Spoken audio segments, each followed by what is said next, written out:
Хичээл ном ажил төрөл ажгүй юу манайхаа. Та нар минь шалгалтандаа үедээ ядарч байна уу? Хичнээн чухал ч гэсэн нойр хоолоо асч болохгүй шүү. За тэгээд мундаг юм чин та даваа гарч байгаа. Ингээд энэ удаагийн дугаараар хаврын их хичээлийн үеэр жаахан ч гэсэн хөнгөн инээд бэлэглэх хөөрхөн анимашныг ярьж өгөхөөр шийдлээ.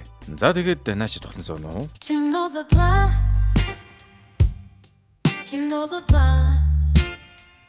Анимашны маань үйл явдал ойн дунд амьдардаг байртай, машинтай, ажилтай эгчийн гэрийн зураглалаас эхэлнэ. Сайхан өглөөс ирээд машиндаа юм хүмүүндээ зөөж байхад нь араас нь баавгаан сүдэр ороод ирлээ шүү. Яах гээд байна гэж бодсон чи энэ хоёр чинь бүр андууд байжээ. Эрг явдал юу болсон бэ гэхээр эмэгтэй нь ой хамгаалагч бөгөөд баавгааг бамбарууш байхад нь болоод өнөөдрийг хүртэл асарч баг ээж нь болсон юм байна. Баавгааг бүг гэдэг ба ой хамгаалагчийг бэт гэдэг юм байна. Хоёулаа сайхан салхи татуулаад машинаа өлөглөөд хот орлоо. Гүй тэгсэн манай баавгаач бүр ажил дөрөл эргэлдэг, дугуй унаж үзүүлбэр үзүүлдэг сүүхэттэй баавгаач таарлаа шүү. Манай хоёр үзүүлбэрээ үзэж дуусаад машиндаа суух гэтэл хажууд нэг машин байна. Бүр дээрээ буг багалчихсан. Нөгөө баглуулсан буг нь үхсэн амьд мэддэг тэргүй болчихсон байлаа. За тэрийг хараад л манай ой хамгаалагч бүсгүй дэлбэрэх гэж байгаа юм чинь. Гэхдээ тэгээд л ангийн үйлрэл эхлэхэд 3 хоног дутуу байхад хуйл мүйл бичээстэй хаад нэх муухай бүдүүлэх штэ. Энэ бүдүүлэг ах үг шоо гэдэг. Тэгж байгаад нэртэй анч юм бах уу. Ой хамгаалагч бүсгүй хичнээн уурлаад шоо тоосон юм алгадуу. Шоо өөрийгөө хамгаалаад хэлж байгаа. Тэр нь ингэж байгаа маа. Тэр чинь өөрөө л машины урдаар орж ирээд дайр болчихсон штэ. Байгалийн жамаараа үхсэн амьтныг аваа явахад буруу байхгүй шүү те гэж гин. Яг үндэ юу болсон бэ гэсэн чинь замын хажууд мөрөөрөө өвсөн идээд байжсэн бугыг өөрөө очиж мөрөгцсөн байгаа байхгүй юу?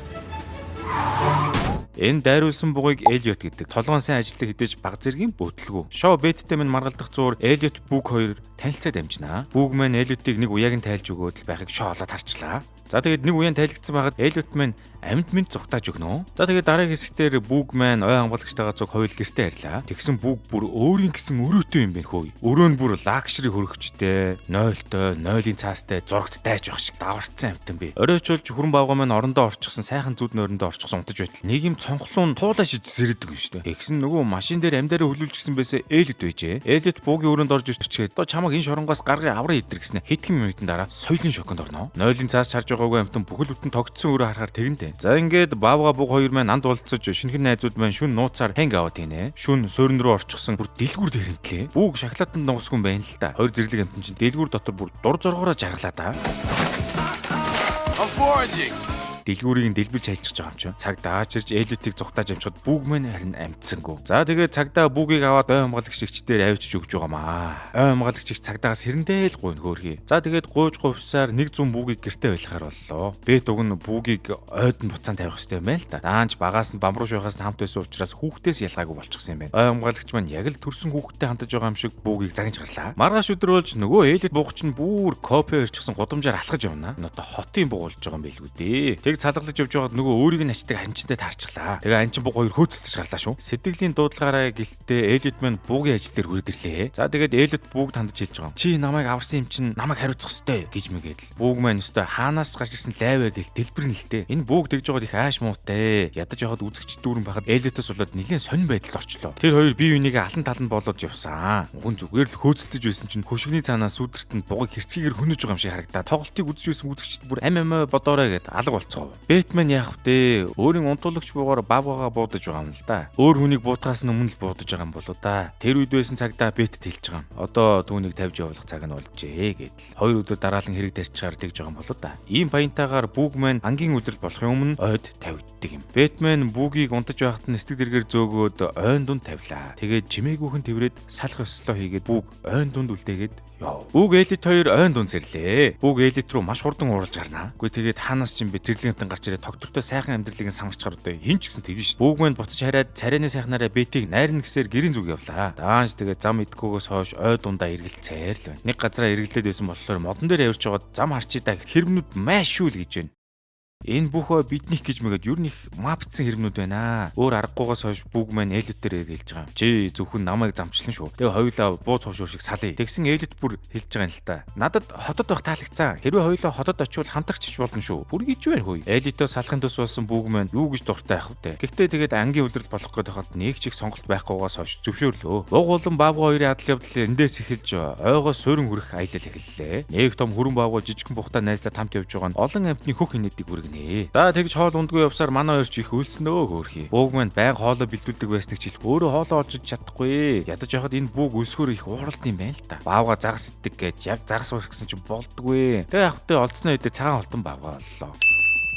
Ядаж байхад манай хотын баавга ил бизнес чадахгүй утны хойно яах учраа олохгүй нилээн байна. 50 баачгсан ч модон дээрээс нь хэрэм. Энэ том амтан энд баавал агаарыг маш их хэмжээгээр богдуулна гэж мэгээд. Бүр 50 бийц асуулахгүй нэ. Ойн дунд хэсэг явж байгаад ээлүүд краш болоод арчнаа. Манай ээлүүдийн краш нь ядаж яваа согоо юм аа. Тэгээд очиод л хэлж байгаа. Сайн уу юу энэ да гэл. Тэгтэл нэг том биетэй сигма буг гарч ирээд ээлүүдийг минь хөөж гарнаа. Гэхдээ одоо тэгээд найз зөхнөл хардаж байгаа юм байлгүй дээ. Хичнээн хардсан ч гэсэн хүн амтан уулзуулахгүй яасан ч токсик юм дээ. Тэгснэ ээлүүдийг бүр чи эзэж битгий эргэж ирээрээ. Энтергээд олуулаад дундаа яачгээд амар дээрлэхүү богнууд байгаамаа. Богнууд явсан ч дээрлэхэлд үргэлжиж хэрэмнүүд зүгээр явуулахгүй самраар манай хоёрын зүг нүүлгээд л. Манай хоёр ч их зутран даа хөрхий. Ингэж явж байгаад манай хоёрын яриа хөөрөө нийлээд хөөхөн найзууд болоод авлаа. Бүр ээлүүд бүвэн дуудуулж унтуулж байгаа юм да. Бүр хичнээн том биетэй ч дотроо жижигхэн бамбаруу шивэр юм да. Ойн хаа нэгтээ нэг гэрүүл кемпинг хийгээд явж байна. Эхнэр нөхөр нохотгоо гуруула ил гал дээр хөөсөн чихэр хайлуулаа сууж. Эдний гэрүүл жаахан сонин гэхүүдээ нохоогоо хүүхчгээ хайрлт юм байл та. Яг гоо тэгээд тижээвэр амтны хайрлах зөвч гэсэн бүр урд нь мөргөө зууж байгаа юм да. Яг энэ үеэр шоо холоос харж байснаа нохорон дайрлаа. Угаас амтны эрхийг үзэн яддаг улаан ханчин хүн тэгин л дээ. Тэгээд солиорцсон хүн шиг юм ярьж байгаа маа. Би хэрвээ амттыг зогсоохгүй бол тэд тоцгоныг бүхлээр нийцлэн амттд хүмүүсийг хөдөлж өгнө гэж мэгээд. Ер нь шоо амттыг яагаад ингэж их үзэн яддаг юм бол тоо бас нэг шалтгаан байгаа л бах та. Кемпинг хийж байсан гэр бүлийнхэн шоогийн эсрэг яг үзэл бодолтой амттан судлаачд байж таарлаа. Эдний яриа нийлнэ гэж үйл бол тоо.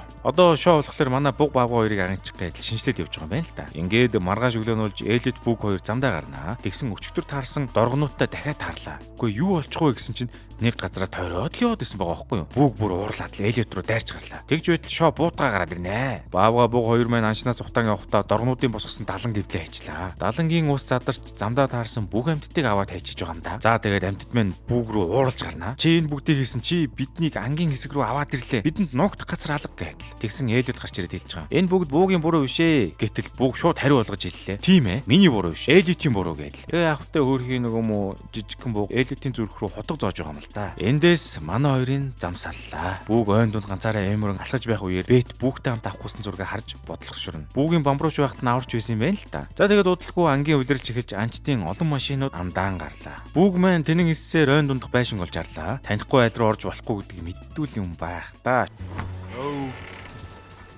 Шууд байшин руу орлоо. Явхтай манер тэгээ соёл иргэншлийг сансан буугийн нүд нойлын суултур хүртэл гэрэлтэж харагдаад. За бараг л гэрээ эзэм шиг аашиж байна. Гэхдээ тэгээд амьд амьтдын чихмлүүдийг олж харснаар байдлыг үүтээд байгаагаа мэдрээд бууг нуугдаад тавьж идэл. Шоо маань өөрийн биеэр ороод ирвэ. Орж ирснээр бууга хуч мучаад сүртэй байна шүү. Шоо эргэн тойрны ажиглаж байгаад энийг нь гэрт нь орж ирсэн байгааг мэдрэн ажиглана. Эрүүл хүн бол гэрт нь танихгүй зүйлээ үл айн штэ. Даанч шоогийн сэтгэл зүй эрүүл хэсэг нь ирэлцээтэй л дээ. Гэхдээ тэгэл цусны анчин юм хойно нуугдсан буугийн маань араас явлаа да. Бууг маань харин арайг зугтаж гарлаа. Зугтаж гараад азаарч их хүн машин зам дээр гард ирлээ те. Арай гэж гэрийн зүгөө олж байгаа юм. За тэгээ бодолтой автна гэртээ арих уу ээлэд дээр буцаж очих уу гэдэл. Энэ үеэр ээлэд бүр сүнсээ алчихсан юм шиг ганцаардлын дуулаад явж байдгийг хөрхий. Ангийн улирал эхлээд анчиж явж байхад дуулаад байхаар чинь баригдана штэ. Гэвгийнт ээлүүдийн хөлөөс хин нэгэн чирээд гаргаад ирлээ. Харин тэгсэн чинь тэр нь бүүг байт юм да. Ээлэд бүр гомдчихсан хэлж байгаамаа. Намайг ганцаар юм ойрх энэ төр гэдэл. Ээлэд хэсэг аргадуулж байгаа л манай хоёр буцаад хамтрагч болно хөрхөн. Тэгээ хоёулаа сэмсэмхэн алхаж байтал ойн амтд сүргээрээ дагчжээ. Яасан бэ гэсэн чинь хамтдаа бүүгийн амьдрах юм байхаа өө. Зам руугаа гарах гээд явж байтал зам нь анчтын отгоор бүр дүүрчж. За тэгээд ойн амтд бид өнгөрчөө хэмээн хувьд айлангаа хүлэн зөвшөөрөө. Бүгдээрээ шорлог болох ирээдүг хүлэн зөвшөөрч гэсэн буцах гэж бүүг маань лидерийн үүрэг гүйцэтгэж бүгдд нь итгэл найдвар төрүүллээ. Тэгээд амтд нэгдэж хариу давтлахаар боллоо шүү. За тэгээд хүмүүсийг хашрах зорилготой төлөвлөгөөгөө боловсруулнаа. Нөгөө кемпинг хийж байсан гэрийнхэн байсан да. Тэдний машинаас нь хосч болох бүх юмыг нь гуслаа. Тэдний тижээвэр зайцсан хотын хамт бүр нүүлгэж байгаа байхгүй юу. За ингээд ангийн улирлын өдөр эхэллээ. Айхтар юм болох нь шүү. За ингээд амьтдын талаас эхний дайралт ирлээ. Яасан гэсэн чинь галуунуудаас өмхийн өрн зүгдэж нисээд хаарын дайралт хийж байна. Хий даргасан үеэр минжнүүд явж анчтын өмдийг суулнаа. Дайралтын дараагийн шат нь амьтад чадхаараа зэвсэглээ шууд дайралтанд орлоо. Туулаа хүртэл халбага өрөө дайрч байгаамаа. Левчиг бандаашаар сумлаад л дайралт амжилттай болж өнгөрлөө. Ингээд ялтаа тэмдэглээ сууж байтал сайнны ажгаар сар гिचээр ханаас ч юм бэ нөгөө шоо гараад ирдэг юм да. Шоо бүр хутгатай бүглүү дайрч мараад яах гэж байгаа юм бүү. Нэг мэдсэн шоо бууга бүглүү далаачсан байж байна. Бүгийг хамгаалах гэж байгаад ээлэд өөрийгөө гимтэйчглээ жаавас. Тэгсэн чинь бүүгийн дотроос жинхэнэ аратанлаг чандар нь гарч ирээд нөгөө шог буугаар нь ороогоод оригами шиг нуглаа тавьчихж байгаа байхгүй юу? Шог хөдөлгөөнгөө болгочоод ээлэд дээр очиноо. Үгүй тэгсэн чинь азуулж ээлэд минь хүнд бэртээгүй юм байна өө. Шоо даруулзаад байсныг чи хэлэх ойн амьтдад өстой алуулнаа. Ийхүү ойн амьтдад эвлэлдээд байж байтал бэд онгоцтойгоо ирлээ. Бүр санчсан байсан юм чинь ээжгүй хоёрын хүсэн хүлээсэн уулзалт болж байгаа юм. Гэсэн хэдий ч гэсэн бүүг маань хотод амьдрах хүсэлгүй болжээ. Хотын баавгай биш болж байгаа юм байна л та. Ойн амьтдад бүүг холоос хараад бас явуулах дургүй байна гэж хөө. Бүүг маань Бетиг дахиж тэрврээд ойд үлдэхэр болдго юм да ингээд. Эллиот бүүгийг хараад баярлж байгаа мó гэсэн чи харин манихэр ингэж байгаа. Онгоц царай дахиад бидний аавна сте гэж автгийн. За ингээд найзууд хоорондоо эвлэрээд Эллиот хэлж байгаа юм л да. Анд нөхдүүд хамгийн ихэнт нь гэж мэгээд хөөх юм ярьлаа. Эллиот юм хойно хэж дусаг байснаа краш хараад алуулчихноо зөөлөгч нь. Хүн амьтан ялагдхаа байсан шоо замаар гарч байгаа амьтан судлаач хосод дайруулчихнаа. Гэхдээ тэгсэн нөгөө хоёр нь тэгээ хүн сармагчин гэж ойлгоод шоог ачаад явцсан байт юм да. За тэгээ та бүхэн энэ хөгжилтэй сайхан Open Season буюу ангийн үлрэл хэмээх киног Univision-ийн Hollywood багцаас хүргэлээ. Анимашн бүтээлийн хамгийн сайхан зүйл нь үзээд дуусахад үргэлж feel good мэдрэмж төрүүлдэг тэр мэдрэмж л байгаа юм. Ер нь сүүлийн үеийн анимашнуудыг үзчихсэн өөр үзээгүй анимашныг үзмээр байгаа бол алийг нь үзэхээ мэдэхгүй төөрч бодолж яваа үзэгчтэй хитэн гой бүтээлүүдийг та бүхэндээ санал болгоё. Хэрэв та урам зориг өгөх цуврал анимашн хайж байгаа бол Univision-ийн Hollywood багцаас Kung Fu Panda цуврал анимашныг үзээрэй. Харин анимашныг урлаг талаас нь хардаг бол байгалийн гоо сайхныг үзэсгэлэнтэйгээр гаргадаг чанартай зохиолтой Bambi анимашныг үзээрэй. Эсвэл уран зөгнөлтөлөн плот твистүүд дуртай сонирч үзэгчтэй Meet Robinsons анимашныг санал болгож байна. За тэгээд үүнтэй адил сонирхолтой анимашнууд Univision-ийн Hollywood багцад зөндөө байгаа шүү.